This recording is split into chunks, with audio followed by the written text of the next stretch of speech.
शिक्षा की वार्षिक रिपोर्ट 2024 ये नागरिकों द्वारा किया जाने वाला एक वार्षिक सर्वेक्षण है जो ग्रामीण भारत में बच्चों की स्कूली शिक्षा सीखने के स्तर का विश्वसनीय अनुमान प्रदान करता है। असर को एनजीओ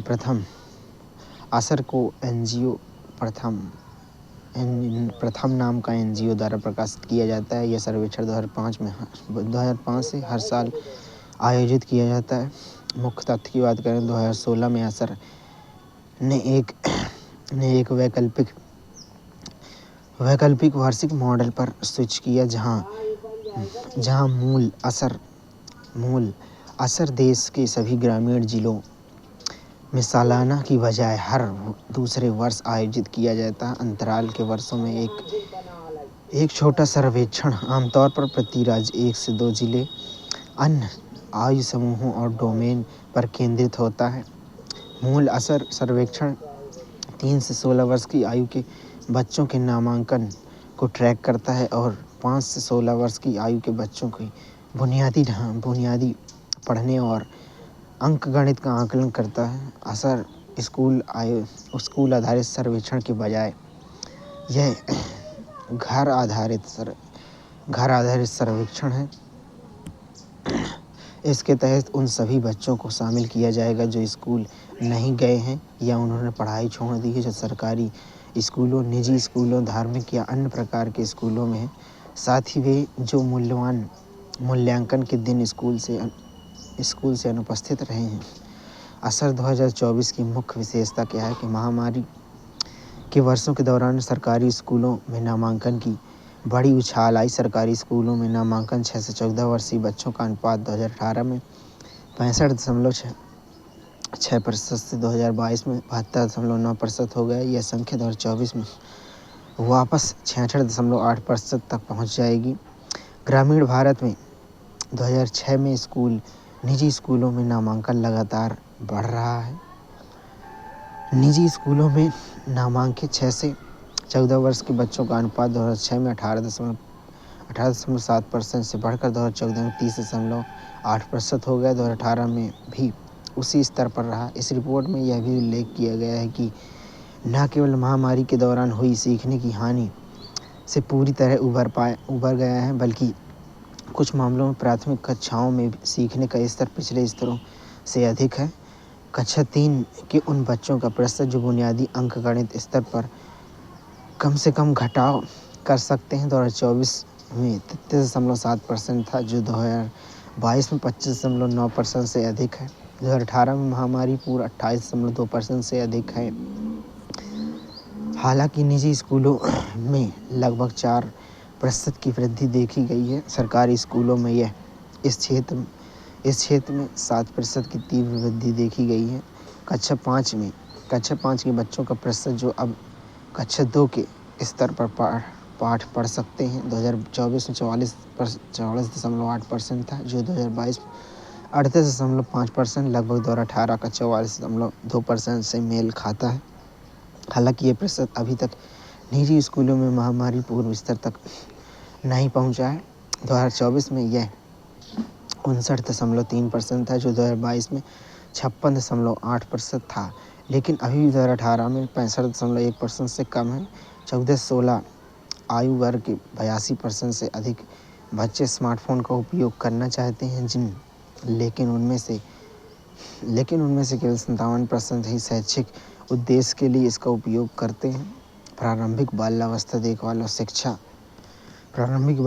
और शिक्षा 0 से 6 वर्ष आयु के बच्चों के व्यापक विकास को संदर्भित करता है। यह चरण सबसे तेज संज्ञानात्मक, भावनात्मक, सामाजिक, शारीरिक विकास का चिन्हित है। बच्चों की भलाई और विकास के लिए महत्वपूर्ण है। प्रारंभिक बाल्यावस्था देखभाल शिक्षा में स्वास्थ्य, पोषण, देखभाल, खेल, सुरक्षित और उत्तेजक वातावरण में प्रारंभिक शिक्षा शामिल है। भारत में इस आयु वर्ग के लगभग 158.7 मिलियन बच्चे जनगणना 2011 में समग्र मानव विकास के लिए जनसंख्या के इस बड़े और महत्वपूर्ण हिस्से की ज़रूरतों को पूरा करना जरूरी है। भारत कई अंतर्राष्ट्रीय प्रतिबद्धताओं का भी हस्ताक्षर करता है, जैसे बाल अधिकार सम्मेलन 1989, सबके लिए शिक्षा 1990, सतत विकास लक्ष्य 4.2 यह सुनिश्चित करता है कि 2030 तक सभी बच्चों को गुणवत्तापूर्ण प्रारंभिक बाल्यावस्था विकास और पूर्व प्राथमिक शिक्षा तक पहुंच प्राप्त हो। नवचेतन प्रारंभिक बाल्यावस्था प्रोत्साहन के लिए राष्ट्रीय रूपरेखा जन्म से 3 वर्ष की आयु तक के बच्चों के लिए प्रारंभिक उत्तेजना और देखभाल को समझने और कार्यान्वित करने में वैचारिक और व्यवहारिक अंतराल को बांटना। आईसीएस प्रारंभिक बाल्यावस्था प्रोत्साहन के लिए राष्ट्रीय रूपरेखा फ्रेमवर्क की मुख्य विशेषताओं में इसका उद्देश्य उत्तरदायी देखभाल और प्रारंभिक शिक्षा के अवसर प्रदान करना है। देखभालकर्ताओं और आंगनवाड़ी कार्यकर्ताओं को सशक्त बनाना है। WHO के पोषण देखभाल ढांचा 2018 के आधार पर 2 प्रमुख घटकों पर ध्यान केंद्रित किया गया है। उत्तरदायी देखभाल सुनिश्चित करना, प्रारंभिक शिक्षा के लिए अवसर पैदा करना। 0 से 36 महीने की आयु के बच्चों के लिए 36 गतिविधियां सेट का निर्माण किया गया।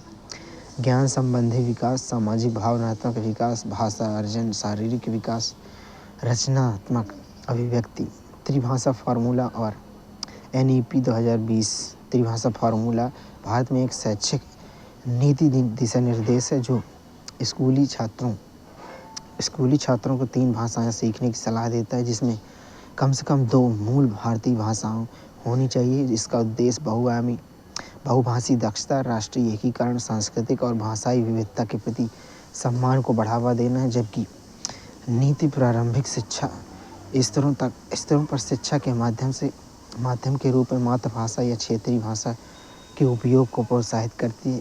यह एक अतिरिक्त भारतीय भाषा और अंग्रेजी सीखने की सुविधा भी देती है। यह फार्मूला स्थानीय पहचान को राष्ट्रीय सामंजस्य के साथ संतुलित करने के लिए बनाया गया है, जो संवैधानिक मूल्यों और शैक्षिक लक्ष्यों के साथ संरेखित करते हुए राज्यों और शिक्षार्थियों को भाषा चुनने के में लचीलापन प्रदान करता है। केंद्र सरकार ने राष्ट्रीय शिक्षा नीति 2020 विशेष रूप से त्रिभाषा फार्मूला का पालन करने के कारण तमिलनाडु को समग्र शिक्षा योजना के तहत धनराशि रोक दी है। तमिलनाडु अपनी 2 भाषा नीति तमिल और अंग्रेजी का पालन करना चाहता है। भाषाई पहचान संबंधी चिंताओं के कारण हिंदी की शुरुआत का विरोध करता है। त्रिभाषा सूत्र का विकास में संवैधानिक और नीतिगत पृष्ठभूमि। अनुच्छेद 351 संघ को हिंदी भाषा के प्रसार को बढ़ावा देने के लिए बाध्य करता है। कोठारी आयोग 1964 से 66 सर्वप्रथम त्रिभाषा फार्मूला प्रस्तावित किया। कोठारी आयोग ने राष्ट्रीय शिक्षा नीति 1968 सूत्र को संस्थागत रूप दिया, जिसमें निम्न की आवश्यकता थी: हिंदी भाषी राज्य, हिंदी अंग्रेजी एक आधुनिक भारतीय भाषा अधिकतम दक्षिण भारत से, और गैर हिंदी भाषी राज्य स्थानीय भाषा प्लस हिंदी और अंग्रेजी। कार्य योजना 1992। स्कूल पूर्व स्तर पर मातृभाषा या क्षेत्रीय भाषा के उपयोग को बढ़ावा दिया गया। शिक्षा का अधिकार अधिनियम 2009 यहाँ तक कि संभव हो शिक्षा का माध्यम मातृभाषा को बनाया चाहता है तथा राष्ट्रीय शिक्षा नीति 2020 TLF प्रावधान 3 भाषा सीखनी होंगी, जिसमें कम से कम 2 भारतीय भाषाएं होंगी। क्षेत्रीय और व्यक्तिगत प्राथमिकताओं के आधार पर भाषा का चयन में लचीलापन को बढ़ावा देता है। कम से कम कक्षा 5 तक तथा बेहतर होगा कि कक्षा 8 तक और उसके बाद भी शिक्षण के माध्यम के रूप में घरेलू भाषा या मातृभाषा, स्थानीय या क्षेत्रीय भाषा के उपयोग को प्रोत्साहन किया जाए। वैकल्पिक तीसरी भाषा के रूप में संस्कृत पर विशेष जोर दिया गया। द्विभाषा शिक्षण पर जोर, मातृभाषा और अंग्रेजी पर जोर।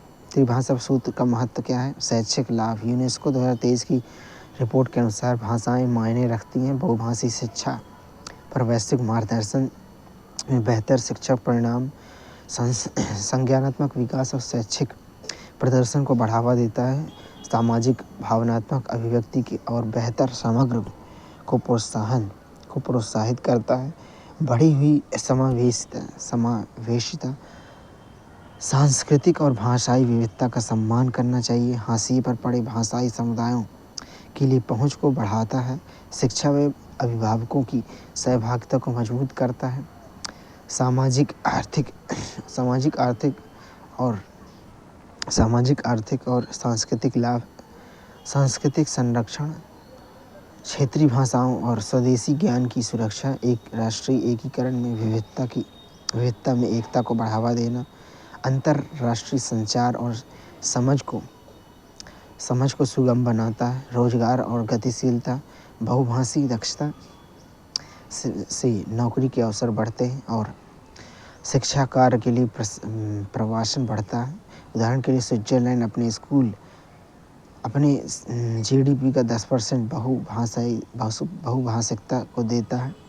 पर्यावरणीय स्थिरता, स्वदेशी भाषाएं पारंपरिक पारिस्थितिकी ज्ञान को संरक्षित करने में मदद करती हैं। आलोचनाएं या चुनौतियां क्या हैं? राजनीतिक और सांस्कृतिक चिंताएं, हिंदी को कथित रूप में थोपने का आरोप, विशेष रूप से तमिलनाडु, पश्चिम बंगाल, कर्नाटक द्वारा इसका विरोध किया गया है। भूमिपुत्रों की भावना और भाषाई राष्ट्रवाद के रूप में को बढ़ावा देने का जोखिम। शैक्षिक और परिचालन संबंधी मुद्दे, शैक्षिक बोझ, 3 भाषाएं सीखने से छात्रों पर विशेष रूप से प्राथमिक शिक्षा में बोझ बढ़ सकता है। एक भाषी बच्चों में भ्रम, तनाव, खराब समझ पैदा हो सकती है। योग्य शिक्षकों में कमी, विशेषकर नागालैंड भाषाएं जैसे भाषाई रूप से विविधता राज्यों में यह कमी बनी हुई है। कार्यान्वयन में बाधाएं, उदाहरण के लिए तमिल में लागू करने से हरियाणा के प्रयास को तार्किक चुनौती का सामना करना पड़ा। AI अनुवाद उपकरण की प्रगति, गूगल जेमिनी बहुभाषिकता की कार्यात्मक आवश्यकता को कम करती है। वैश्विक करियर की संभावनाएं के लिए भारतीय भाषाओं के बजाय विदेशी भाषाओं फ्रेंच, जर्मन, मंदारिन को बढ़ावा दिया जाना चाहिए। कार्यान्वयन, सरकारी योजना और पहल, समग्र शिक्षा अभियान, प्री स्कूल से कक्षा 12 तक केंद्र द्वारा प्रायोजित योजना, उपसमूह में से सर्व शिक्षा अभियान, राष्ट्रीय माध्यमिक शिक्षा अभियान, शिक्षक शिक्षा, मुख्य उद्देश्य नई शिक्षा नीति 2020 और RTI अधिनियम 2009 की कार्यान्वयन का समर्थन करता है। आधारभूत साक्षरता, शिक्षक प्रशिक्षण और व्यावसायिक शिक्षा पर ध्यान केंद्रित करना। PM श्री योजना 2026-27 तक 14,500 सरकारी स्कूलों को आदर्श स्थानों में बदलने का लक्ष्य है। वित्त पोषण 5 वर्षों के लिए केंद्र प्रायोजित 2022-23 से 26-27 तक। कुछ महत्वपूर्ण पहल में अनुसंधान, राष्ट्रीय अनुसंधान फाउंडेशन ANRF अधिनियम 2023 के तहत स्थापित किया गया शीर्ष निकाय है जो विज्ञान और इंजीनियरिंग अनुसंधान बोर्ड का स्थान लेगा। इसका उद्देश्य अनुसंधान, नवाचार, उद्यमशीलता के लिए रणनीतिक दिशा प्रदान करना है। संस्थानों में सहयोगात्मक अनुसंधान और विकास को बढ़ावा देना है। अनुसंधान में निजी निवेश को बढ़ावा देना है। महत्व में यह विज्ञान वित्त पोषण को लोकतांत्रिक बनाता है। विश्वविद्यालयों में समावेशी अनुसंधान को बढ़ावा देता है और कम अनुसंधान और विकास निवेश। भारत का GERD GDP का 0.7% से निपटता है। मंत्रालय, विज्ञान और प्रौद्योगिकी मंत्रालय, राष्ट्रीय संस्थागत रैंकिंग फ्रेमवर्क 2024 वस्तुनिष्ठ मानदंडों के आधार पर भारत भर में उच्च शिक्षा संस्थानों का मूल्यांकन करने के लिए 2015 में एक रैंकिंग प्रणाली शुरू की गई। उद्देश्य उच्च शिक्षा संस्थानों में उत्कृष्ट और गुणवत्तापूर्ण सुधार को प्रोत्साहन करना। इसका महत्व पारदर्शिता लाना, छात्रों को सूचित विकल्प बनाने में मदद करता है और संस्थानों को प्रदर्शन सुधारने के लिए प्रेरित करता है। विशेषताओं में शिक्षण और अधिगम, अनुसंधान, स्नातक परिणाम, आउटरीच और धारणा जैसे मानदंडों के आधार पर रैंकिंग NAAC मान्यता और विश्वविद्यालयों के साथ समझौता ज्ञापन पर उपयोग किया जाता है।